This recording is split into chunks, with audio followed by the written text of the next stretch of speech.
Olá! Hoje a gente vai ter uma conversinha aqui, ao pé do ouvido, sobre este inimigo invisível, que de uma forma ou de outra faz parte das nossas vidas, mas que muitas vezes é muito nocivo à nossa existência.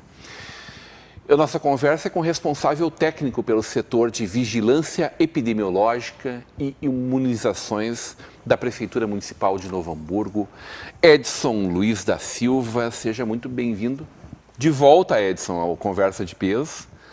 A gente já pôde conversar em outra oportunidade falando um pouco da tua carreira, da tua construção. São 29 anos de dedicação ao serviço público. Isso mesmo, Rodrigo, 29 anos. Seja muito bem-vindo.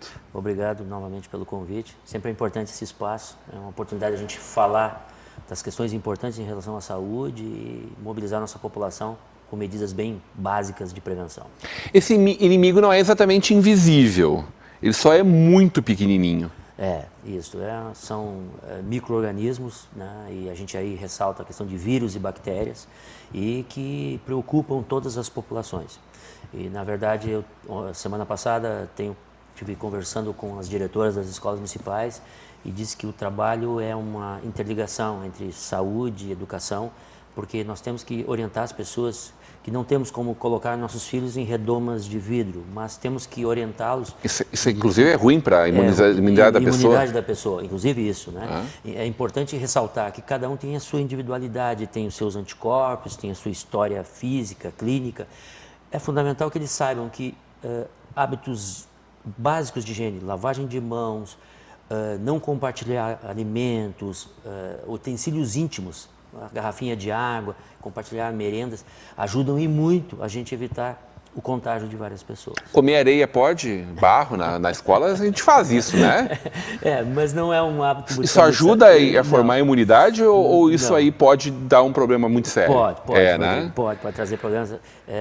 Acho que você deve ter acompanhado informações no interior do Rio Grande do Sul que nós tivemos uma doença chamada pé, mão e boca, que é um vírus que acometeu várias crianças em escolas municipais, exatamente disso que tu falou.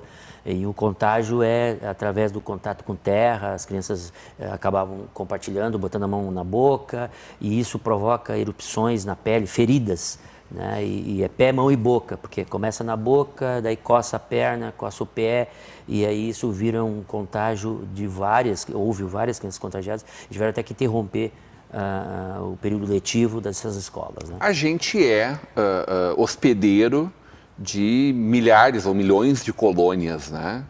Estão dentro da gente, certo? Certo. Fazem parte da nossa vida. Isso. Algumas nocivas, mas que estão ali no sistema imunológico brigando com elas. Isso.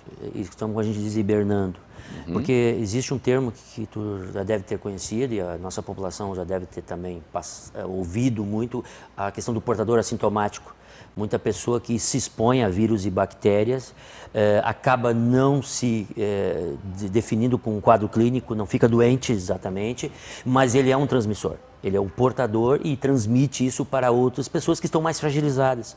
Por isso que aquela questão, nós estávamos falando você antes, Rodrigo, de que a pessoa pode ter um quadro de influenza, de resfriado, variável de cliente para cliente, de cidadão para cidadão. Uns vão ficar muito acometidos e vão acabar indo para a cama e outros não vão precisar disso. E alguns vão ir a óbito, inclusive. E alguns vão a óbito. Como ano após ano, a gente ainda tem muita gente que não consegue sobreviver ao inverno mais rigoroso, por exemplo. Né? E por isso a preocupação de nós falarmos da imunização contra o vírus influenza, porque a gente falou muito disso, no teu espaço aqui a gente teve a oportunidade de dizer, entre 2009 e 2010 teve o surto do vírus H1N1 e uma incidência altíssima de óbitos de crianças, gestantes, idosos, população em geral, e que após a intensificação dos esquemas vacinais e da imunização, das campanhas nacionais, nós estamos indo para a 21ª, começou em 1999, é muito bacana isso, e os índices do H1N1 reduzindo-se drasticamente. Por exemplo, em Novo Hamburgo, falando da nossa cidade, nós não tivemos nenhum caso de H1N1 confirmado o ano passado. Isso é prova do quê? de todas as medidas que a gente já falou e o processo de imunização da população. Edson, a gente às vezes se boicota muito, assim, enquanto povo, enquanto nação.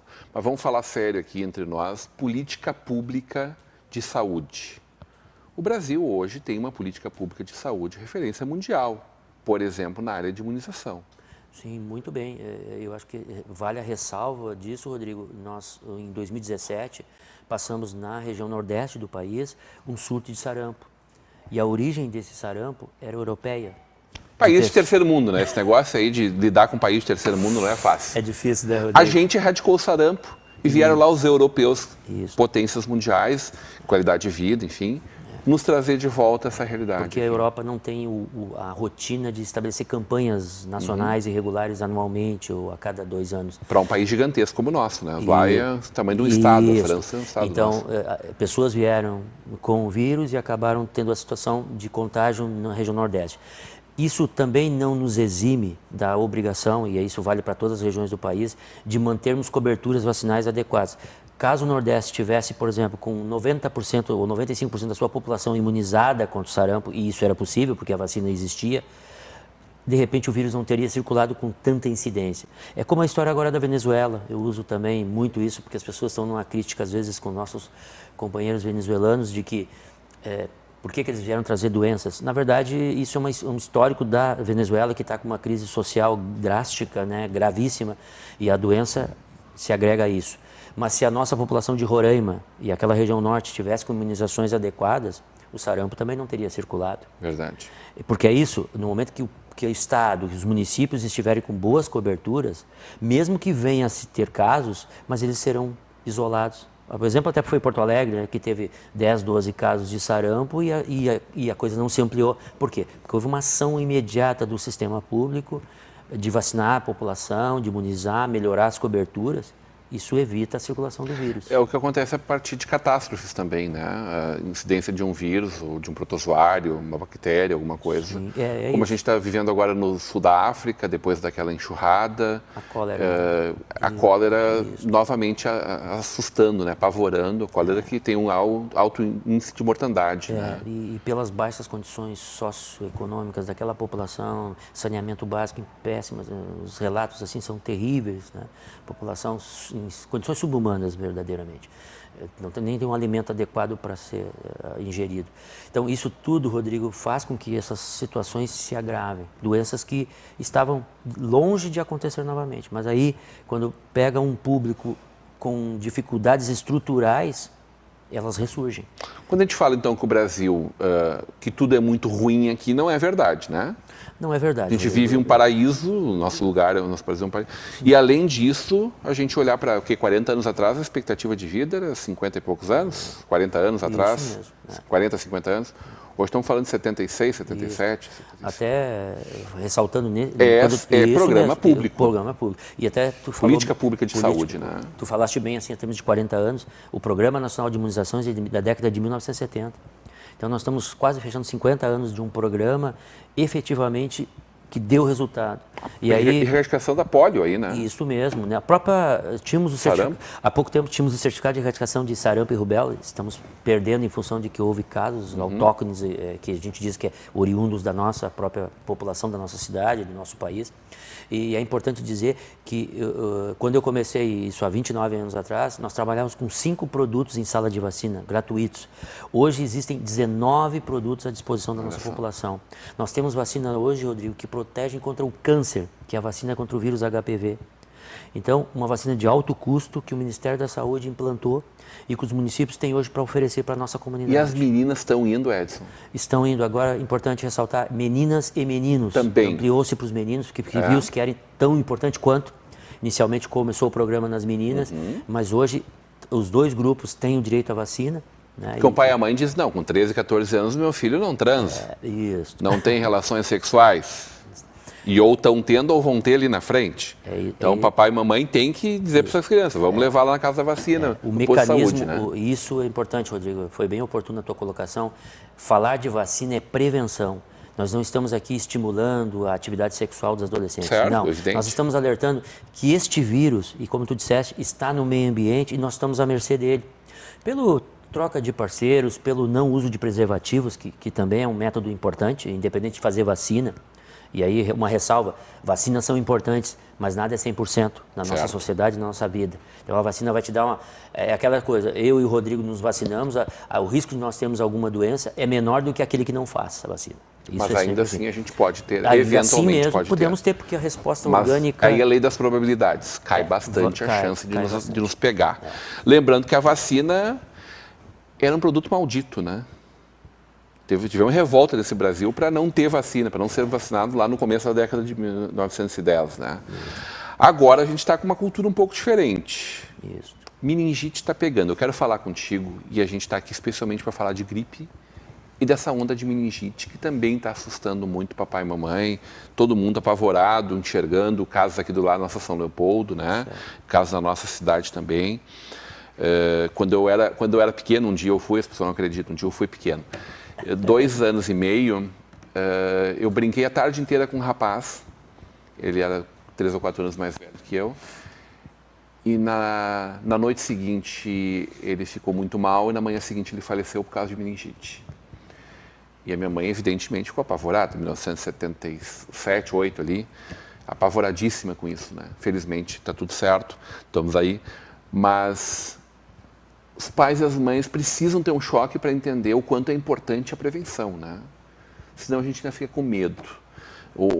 Te contava antes também um amigo que foi vacinar a filhinha pela primeira vez, chorando junto com a filha, né? Porque, claro, a criança chora. Ninguém gosta muito daquela agulha, mas ela é precisa.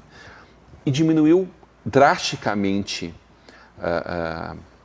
o sentimento das pessoas em relação a se imunizarem, né?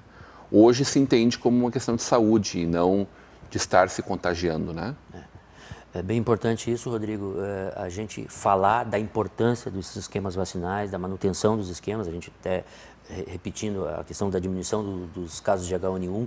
E em relação à meningite, tu disseste bem, como a gente atua há bastante tempo no sistema de saúde do município de Novo Hamburgo, falando da nossa realidade, a gente tinha altas incidências de meningite bacterianas e que levavam algumas pessoas a óbito, e com a incidência e com o esquema vacinal, com a aplicação das vacinas nas nossas crianças pequenas, a gente conseguiu diminuir essas situações de casos de meningite. Pontuando exatamente a nossa realidade atual, São Leopoldo passou por 2 situações, um tipo de meningococo B e do meningococo C, que infelizmente foram quadros fulminantes, como até desse rapaz que era teu amigo, que pode ter sido isso mesmo, que aconteceu na época, e realmente são quadros que evoluem para óbito muito rapidamente. E que por mais que a assistência de saúde tenha sido feita adequadamente, é uma particularidade daquele indivíduo, daquela criança naquele momento.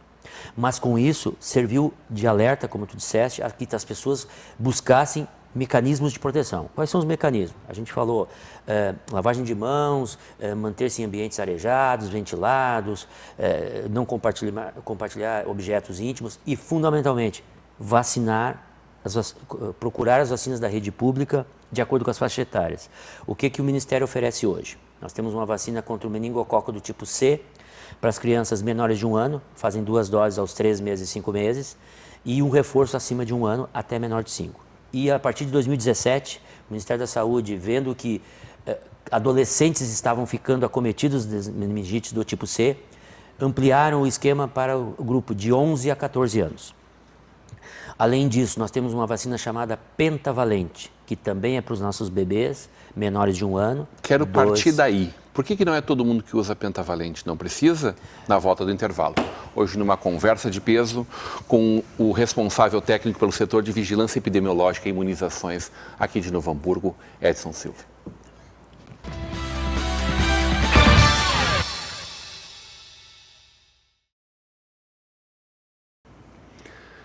De volta para uma conversa de peso, hoje recebendo o responsável técnico pelo setor de vigilância epidemiológica e imunizações aqui de Novo Hamburgo, Edson Luiz da Silva. Nesse momento onde a gente que sempre tem aquele pontinho de interrogação sobre esse inimigo invisível, a gente fica em pânico vendo pertinho da gente pessoas tombando, muito adoentadas, algumas indo a óbito por conta dessas doenças que estão na nossa volta, né? Sem falar naqueles blockbusters americanos que arrasam quarteirões, falando daquelas doenças que rapidamente tomam conta do mundo inteiro e meia dúzia sobrevive e por aí vai. Que está por aí, né? Nunca se sabe o dia de manhã, se aquilo é ficção, se a arte imita a vida ou a vida imita a arte. Deixa isso para eles lá. Vamos falar do que a gente pode fazer aqui agora. E aí a gente tem 3 casos, especialmente, Edson, que estão muito pertinhos da gente. Tu falava sobre a meningite, falávamos um pouco sobre gripe, vamos conversar sobre isso agora, e a dengue, né? Como uma doença tropical e cada vez mais quente, chegando cada vez mais pertinho da gente aqui. Porto Alegre, vários casos já contraídos dentro de Porto Alegre, né? Não são pessoas que vieram, é o autóctone. Isso tá? aí. Tu falava da meningite, essa vacina pentavalente, que algumas pessoas vão em clínicas particulares para comprar ela por um reforço maior dela. É muito cara para o Estado? Por que a gente não tem ela em larga escala para oferecer para toda a nossa população também, Edson?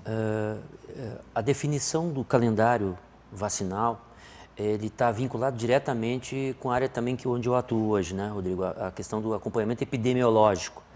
O histórico das epidemias e das doenças de acordo com as faixas etárias onde a maior frequência dos casos. Então, assim, a definição de vírus e bactérias mutantes, né? mutantes. A definição desses calendários e das faixas etárias são em cima desses acompanhamentos, desses monitoramentos epidemiológicos que se fez ao longo dos anos.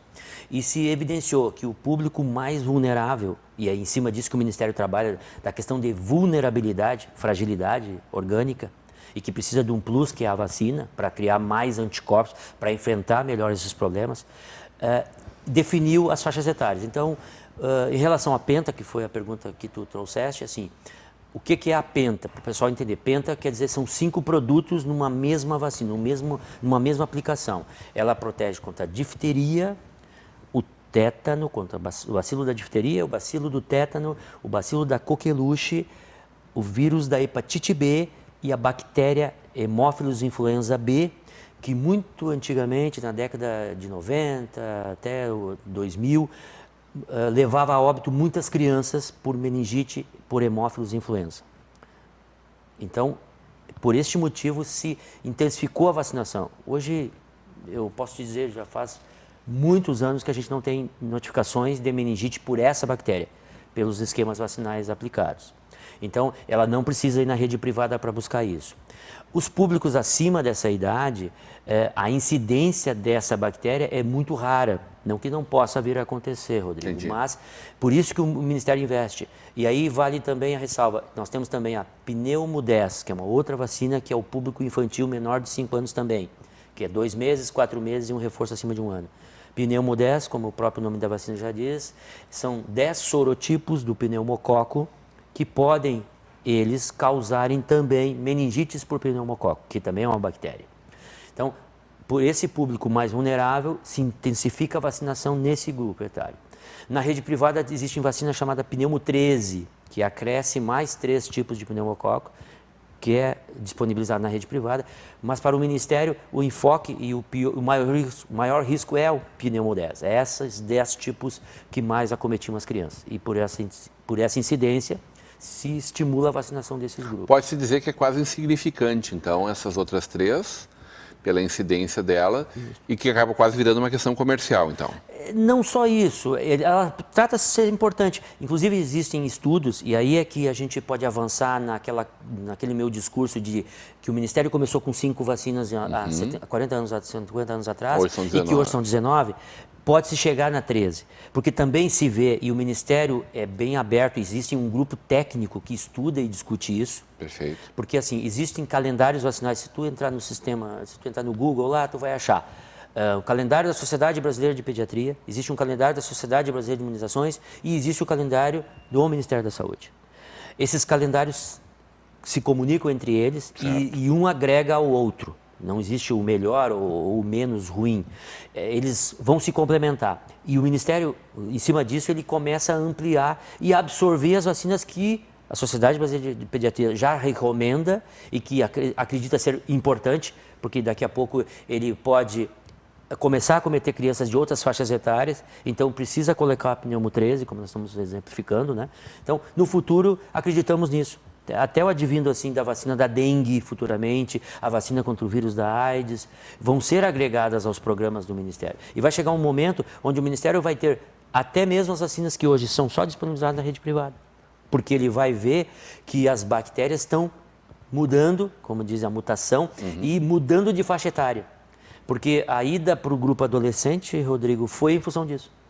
Nós vacinamos uma massa de menor de 5 anos e a bactéria pulou de faixa etária. Foi começar a atingir as crianças lá com 11. Por quê? Porque eu fiz a vacina com 4 e hoje eu tenho 14. Isso são 10 anos. A imunidade para a vacina não é duradoura, ela tem um espaço de tempo. Imagino que sim. Em torno de 10 anos, mais ou menos, a maioria delas. Então, a partir disso, a tua imunidade começa a decair e tu pode ficar mais vulnerável. Entendi. O tétano ainda é um problema? Ele continua sendo um problema porque ele está no ambiente. O bacilo do tétano está aí. Por exemplo, o Rodrigo sofre um acidente, um prego no pé. E eu encontro isso na rede pública. E a vacina do tétano está lá para isso, para evitar que ele possa ressurgir. Não é uma campanha, é só... É para manter, mas está lá à disposição, quando a pessoa tem risco, manter a vacinação em dia. A recomendação é sempre assim, a cada 5 ou 10 anos, tu te vacinares contra o tétano. Sempre, qualquer cidadão tem direito à vacina. Importante dizer, não precisa ter receita médica para receber a vacina do tétano. Eu chego numa sala de vacina em qualquer unidade do nosso município, olha, eu não me lembro de ter feito vacina e perdi a minha carteira. É uma frase que acontece, não deveria, mas aparece no nosso sistema de saúde. Tu tem direito a ser vacinado. Faz a carteira, recebe a vacina e tu tem proteção para 5 ou 10 anos. Outras doenças que antigamente a gente estudava no colégio, hoje, de vez em quando a gente ouve lá da doença de Chagas, ou aquela do caramujo, né, esquistossomose, né? Isso hoje, aqui na nossa região, é controlado. Brasil, como está isso? Isso é bem interessante, isso é da parte de epidemiologia, Rodrigo. A doença de Chagas tem regiões endêmicas, né? O noroeste do estado do Rio Grande do Sul. Ainda é endêmico? Existem locais. A região norte do país, nordeste tem casos de Chagas. Esquistossomose, uma cidade aqui que tem um caso, Esteio, né? Uma cidade do Rio Grande do Sul que tem casos de esquistossomose, e tem outras cidades do país que também acontece, são regiões endêmicas. Até falando sobre isso, cachumba, tivemos casos pipocando, até em função dessa questão da imunidade, até falando sobre a proteção que nós oferecemos na rede pública.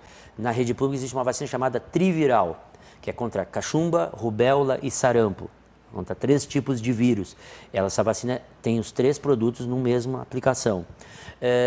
Como a população de adultos jovens entre 20 e 30 anos começou a ter quadros de cachumba, o Ministério mudou a faixa etária. Antes era assim, até 20 anos tu tinha que ter pelo menos 2 doses. E acima de 20, uma. Hoje é ao contrário, até 30 tu tem que ter pelo menos 2 doses para proteção e acima de 30 anos, 1 dose. Maravilha. A gente vê que estamos caminhando, mas os bichinhos caminham junto com a gente. A dengue é esse negócio que... Acho que tivemos crises maiores, São Paulo e Rio, anos atrás. Ela, não digo que está sob controle, não está, né? Não está. Mas ela tem uma incidência menor, eu acho que exatamente pelas campanhas públicas de cuidados, enfim. Aquela coisa de não deixar água parada em casa, né? Não deixar pneu, tampa aberta, isso tudo acho que vai ajudando. Mas é impressionante como aqui, num calor grande, num verão como a gente teve, como aumentou a quantidade de mosquitos. Recentemente saiu uma notícia de que Gramado está infestado do Aedes aegypti, né? Não quer dizer que tenha lá o bacilo, no caso do Aedes? O vírus da dengue. Não quer dizer que qualquer um deles tenha esse bacilo. Então está tudo certo. Mas a gente precisa ter esse duplo cuidado, né? Porto Alegre tem tido vários casos. Isso com o inverno cai, a gente precisa cuidar disso ainda. Como a gente faz para se cuidar disso? Fundamental, Rodrigo, falar sobre isso, porque é um tema do ano todo. Claro que a região sul tem esse privilégio, entre aspas, do frio rigoroso, afastar um pouco a presença de insetos em geral, não só o mosquito, todos eles, né? Mas temos episódios de chuvas, e aí acúmulos de águas em locais, em casas, e aí tu ressaltaste bem, é fundamental manter as orientações de não deixar água parada, evitar pneus, vasos, garrafas com água, porque, para tantos saberes também, Novo Hamburgo tem Aedes aegypti em todos os bairros. todos os nossos bairros têm Aedes aegypti. Tu quer dar pânico na população, é isso? Não isso, eu quero alertá-los, Rodrigo, de que se houver uma positividade de um paciente, por exemplo, um paciente que vem oriundo de São Paulo e Rio... Não, vem de Porto Alegre, está lá Porto também. Alegre, não precisa, mais próximo até. Porto Alegre está com casos autóctones de um Vem pelo bairro trem. total. Vem pelo de trem, como a gente tinha falado antes. Ele vai chegar na nossa cidade e com o quadro clínico da doença, o mosquito vai lá, vai picá-lo e aí tem o risco de contagiar vários hamburguenses também. Então, nós não podemos baixar a guarda, não podemos nos acomodar. E tem um problema sério também que desencadeia a acomodação. A dengue, na maioria das vezes, chama-se dengue clássica, que é aquela que te dá febre, um desconforto, tu fica alguns dias acamado, nem precisa ficar de cama, mas tu toma uma medicação. Porto Alegre é essa que tem. Por enquanto é só essa. É hemorrágica, por aqui Nenhuma, ainda não tivemos óbito. Então, como a grande maioria está com esse quadro, que é um quadro mais ameno, posso dizer, acomoda e diz, não, mas eu vou ter dengue e vou ficar bom. Eu vou só tomar um analgésico, né, um medicamentozinho, assim, um sorinho, vou me hidratar e está tudo bem. Pode ser isso. Mas, de repente, se o Edson ou o Rodrigo não estão com o sistema imunológico muito bom, uma debilitação por outro qualquer motivo, podem ter uma dengue mais grave e aí irá óbito. Tivemos centenas de óbitos num verão, há 3, 4 anos atrás, no Rio de Janeiro. E São Paulo e Rio estão crises homéricas e a questão de lixo nas ruas. Estamos terminando, mas não podemos deixar de falar de gripe. Chegando o verão, nós estamos hoje, esse programa vai ao ar hoje à noite, estamos gravando na tarde de hoje, desse dia 11. Desde ontem, estamos já em campanha. Isso mesmo, Rodrigo. Não podemos deixar passar essa informação. O Ministério da Saúde introduziu a campanha, antecipou este ano, é importante, a partir do dia 10 de abril até o dia 18 de abril. Pedimos que as mães, as gestantes, levem seus filhos de 6 meses a menor de 6 anos. Até isso foi um plus que o Ministério introduziu. Ano passado era até menor de 5, então ampliou-se a faixa etária, então até 5 anos, 11 meses e 29 dias. Repetindo, as gestantes, as puérperas, que são aquelas mulheres que ganharam filhos até 45 dias após o parto. Aqui na cidade de Novo Hamburgo, a gente também já está vacinando os idosos, né? Apesar do Ministério ter orientado de que a partir do dia 22 os idosos entrariam. Já tem mas dose para os a gente idosos. já está com doses suficientes em todas as nossas unidades. Maravilha. Casa de Vacina e as outras 23 unidades do município de Novo Hamburgo têm vacina à disposição. Então, não tem por que não procurar a vacina. É importante começarmos a vacinarmos logo, antes que o início do inverno, fundamental. E a vacina é uma vacina trivalente, com 2 componentes contra o vírus H1N1 e H3N2, do tipo A, e um do componente da gripe comum, tipo B.